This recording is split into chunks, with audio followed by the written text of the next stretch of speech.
పిల్లలు లేనోళ్ళ ఆశలను ఆసర చేసుకొని గలీజ్ దందా నడుపుతున్నాయట స్పామ్ క్లినిక్ సెంటర్లు.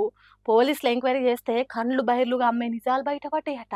ముచ్చట తెలిసిన జనాలు ఓర్ నాయన ఇదేం దంతరా బాబు అని నోరుల్లో పెట్టి తట్టి వేస్తున్నారట. Indian sperm tech cryo system clinic పేరుతోని సికింద్రాబాద్ లో డాక్టర్ నమ్రత అనే నల్లికుట్ల డాక్టర్ చేస్తున్నారట ఈ లత్కోర్ పని. అసలు లెక్కకైతే స్పర్మ్ క్లినిక్లు దాతలు ఎవరైనా ముందుకు వస్తే మొగోళ్ళ నుంచి శుక్ర కణాలు, ఆడోళ్ళ నుంచి అండాలు తీయాలి. వాటిని పిల్లలు లేక దండలాడుతున్న వాళ్ళకి ఇచ్చి పిల్లలు కలిగేటట్టు చేయాలి. కానీ నమ్రత అనే బద్మాష్ డాక్టరు బిచ్చగాళ్ళు, అడ్డ మీద కూలీలు, అడుక్కొని తినేటోళ్ళ నుంచి అండాలు వీర్యాన్ని సేకరిస్తున్నదట. వాళ్ళకు బిర్యానీ ప్యాకెట్లు, మందు సీసాలు ఇచ్చి మభ్య పెడుతున్నదట. ఆడోళ్లకు 20 నుంచి 25 వేల దాకా పైసలు ఇచ్చి పిల్లలు కావాలనేటోళ్ళ దగ్గర లచ్చలు లచ్చలు వసూలు చేస్తున్నదట. ఎంత దగుల్బాజీ పను చూడుండ్రి. ఎంత లోపమున్నా ఎసోంటి లోటున్నా పిల్లలు పుట్టేటట్టు చేస్తున్నారని మస్తు గిరాకు వస్తున్నదట దావఖానకు. ఎంత ఘోరమ్మ చూడుండ్రి.